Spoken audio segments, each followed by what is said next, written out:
ఎక్కడో దూరానున్నా చుక్కలే విన్నా గాని కదిలించలేదా కాస్త కూడా నీ మనసుని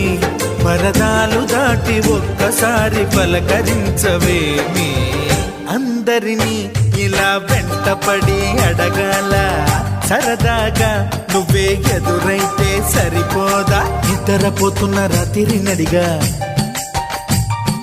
గుడ్డికి చేరిన గువ్వల నడిగా